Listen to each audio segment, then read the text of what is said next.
Pour qu'une entreprise ait du succès, il faut absolument que son produit apporte un plus à sa clientèle potentielle.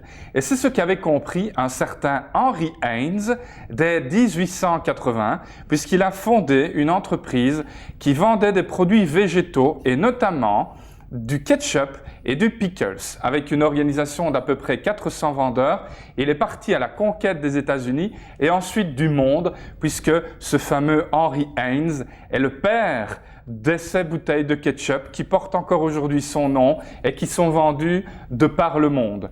Un autre qui a bien compris ça aussi, c'est un certain Asa Candler, un vendeur qui a acheté la recette du Coca-Cola à un pharmacien en 1886 pour la somme de 2800 $ à l'époque. C'était pas mal, ça représente à peu près 57 000 $ en 2014, donc 42 000 €. Et la société Coca-Cola a été fondée à partir de ce moment-là, puisque le Coca-Cola était un sirop qu'on ajoutait dans la boisson et dans l'eau en l'occurrence. Le MLM est un métier extraordinaire qui a une histoire absolument fascinante que vous êtes sur le point de découvrir à l'occasion de ce nouvel épisode de Secrets du MLM TV. Préparez de quoi prendre quelques notes. Bienvenue!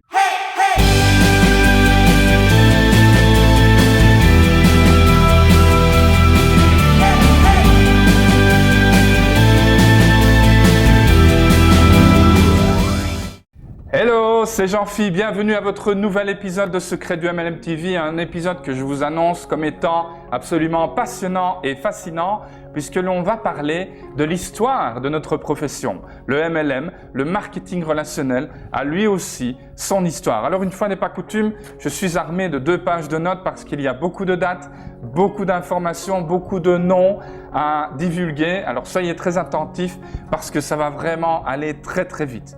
Comme vous l'avez entendu en introduction, le cœur d'une entreprise qui a du succès, c'est un produit qui est exposé à un maximum de clients. Et ça, c'est ce que David McConnell avait très bien compris en 1890. Rendez-vous compte jusqu'où ça remonte. Il a créé à l'époque une société qui s'appelait California Perfume Company, donc une entreprise qui vendait différents parfums. Et en 1906, il avait déjà plus de 10 000 représentants, donc des hommes et des femmes qui étaient intéressés de travailler sur base d'une commission. Il y avait un catalogue de produits, il présentait ce catalogue de produits à des clients potentiels, ces clients achetaient et ces représentants, ces distributeurs recevaient une commission au passage. Attention que California Perfume Company changera plus tard de nom pour devenir Avon. Avon qui est une entreprise MLM qui existe encore aujourd'hui en 2014, donc rendez-vous compte de quand ça date. Ensuite, en 1905, un certain Alfred Fuller a créé sa propre société qui s'appelait Fuller Brush Company, donc l'entreprise des brosses Fuller. Et pareil, il va s'inspirer du modèle précédent de David McConnell et il va payer les gens avec un plan de compensation uniquement basé sur les ventes avec une petite marge. Ensuite, en 1931, Frank Stanley Beveridge, qui était le vice-président de Fuller, donc de l'entreprise dont on vient de parler, fonde avec Catherine O'Brien sa propre société qui s'appelait Stanley Home Products. Donc vous voyez, les produits de maison Stanley. Influencés par la grave dépression de la fin des années 20, O'Brien et Stanley ont envie d'offrir une opportunité au plus grand nombre de gagner un petit supplément de revenus. Et attention parce que c'est là que la graine du MLM commence à s'implanter. Il y a 2 groupes chez Stanley Products, 2 groupes. Le premier qui vend de personne à personne et puis qui dit « ce serait bien qu'on fasse des foires et qu'on soit exposé à un grand nombre de gens ».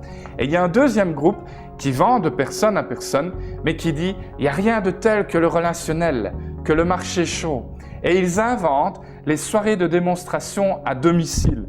Nous sommes donc en 1931 et les soirées démo où l'hôtesse ou les hôtes font venir leurs amis à la maison pour passer une soirée agréable. Ce concept est créé en 1931, il y a donc 83 ans. 83 ans que ça existe. Et alors, Stanley Brush devient vraiment le terreau de toute une série de leaders qui vont avoir une influence colossal sur le métier, la profession du MLM. Notamment Mary Kay, qui fondera plus tard sa propre société qui porte son nom, a travaillé pour Stanley Brush. Et également Brownie Wise, qui fondera plus tard Tupperware. Alors, en 1934, un médecin s'appelant Karl Renborg revient de ses voyages en Chine où il comprend l'importance d'avoir une bonne nutrition. Et alors, il va créer sa propre société de suppléments vitaminés qu'il appellera d'abord California Vitamin Corporation, qui deviendra plus tard, en 1939, Nutrilite Vitamin Company, Product Company, qui est une société célèbre qui va commercialiser des suppléments vitaminés. En 1945, soyez bien attentifs, on sort de la Deuxième Guerre mondiale et Nutrilite entre en contact avec deux hommes, Lee Mittinger et William Castlebury, qui sont deux hommes d'affaires qui sont assez visionnaires et qui prennent tout ce qu'il y a de bon dans les soirées démo et qui vont créer le tout premier plan de commission MLM. Le tout premier est donc créé en 1945. Rendez-vous compte, en 2015, cela fera donc 60 ans que le premier plan de carrière et de commissionnement MLM à plusieurs niveaux a été créé. Alors attention, le système était très simple. Tout est basé sur l'acquisition client. Donc la condition chez Nutrilite pour pouvoir créer sa propre équipe, c'était d'abord de faire 25 clients personnels.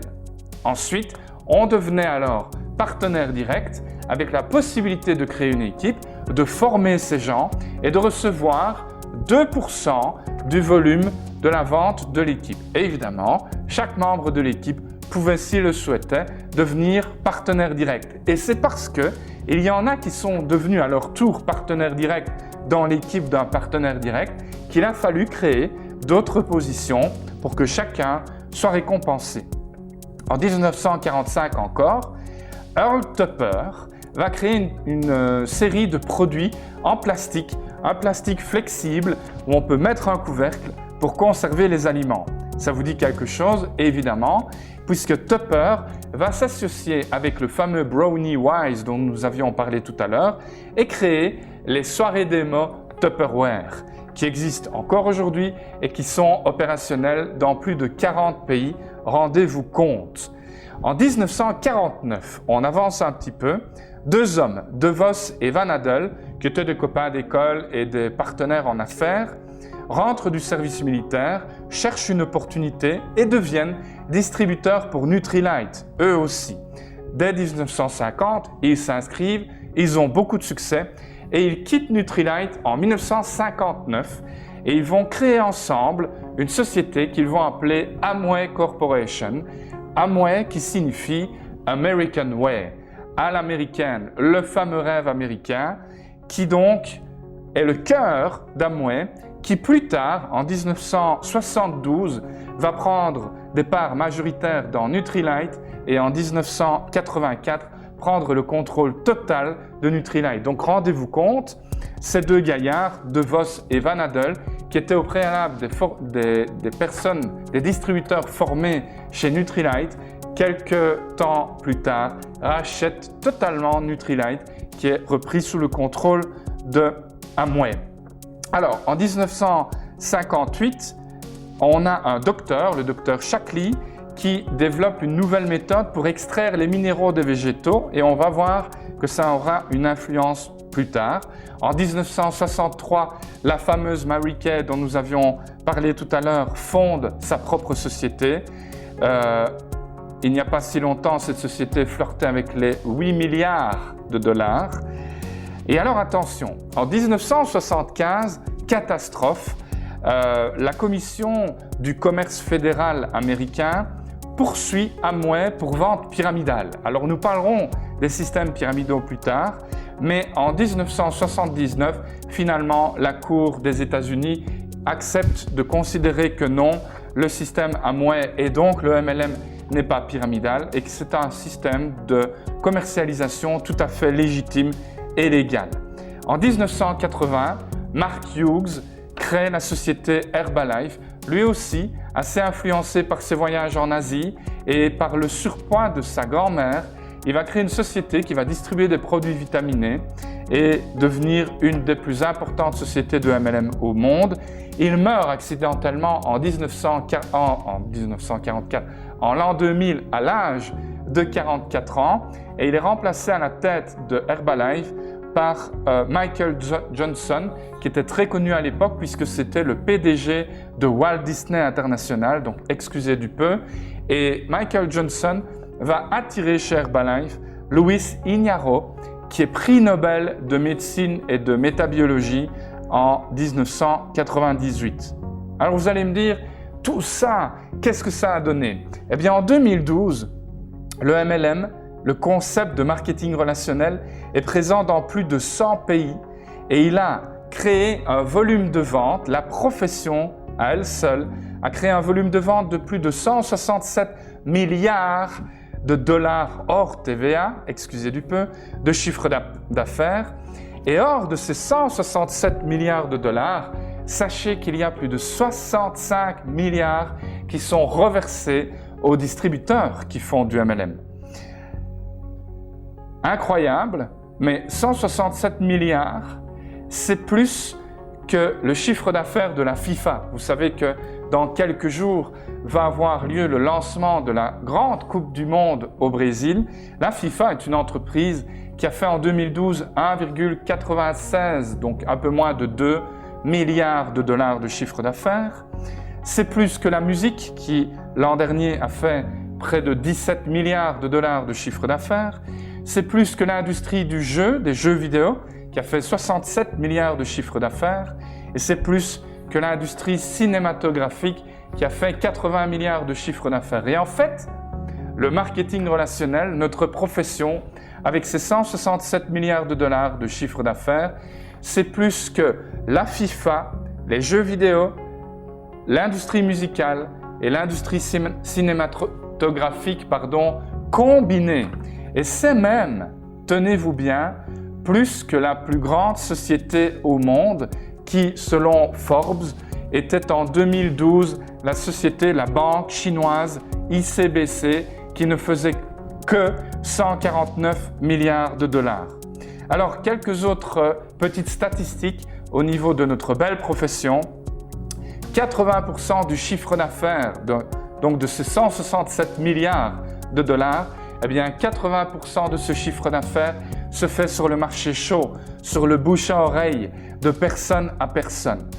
18% de ce chiffre se fait via des soirées de démonstration, donc les fameuses soirées qui ont plus de 80 ans d'existence aujourd'hui, et 2% seulement se font via d'autres canaux, comme par exemple sur les foires.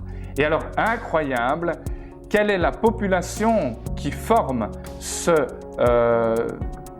métier, cette profession du MLM? Eh bien, seulement 25% d'hommes, messieurs. Le MLM est dominé 75% du temps par les femmes. Et c'est pour ça qu'on a fait une vidéo en leur hommage. C'était l'épisode précédent de Secret du MLM. Donc rendez-vous compte, mesdames, la place que vous prenez dans notre profession. Et messieurs, il ne tient qu'à nous d'équilibrer les débats parce qu'il n'y a pas 75% de femmes sur Terre, c'est à peu près 50-50 et donc nous avons encore beaucoup de travail devant nous. En ce qui concerne de toute façon l'opportunité en elle-même, vous vous rendez compte avec son historique, avec ses résultats et avec ses performances aux quatre coins de la planète, le MLM est vraiment une profession extraordinaire qui d'ailleurs a fait une jolie croissance globale, mondiale, de plus de 6% l'an passé. Donc malgré la crise, notre secteur se porte à merveille. Voilà, c'était un petit peu plus long que d'habitude, mais j'espère que vous avez apprécié tous les détails, toutes les infos. Voici donc une vidéo intéressante à partager avec tous les membres de votre équipe ou avec tous les gens qui vous disent « le MLM ça ne marche pas, le MLM c'est illégal ». Voilà toute notre histoire résumée en quelques minutes. Merci beaucoup pour votre attention. Je vous dis à très bientôt. Je vous embrasse. Bye bye.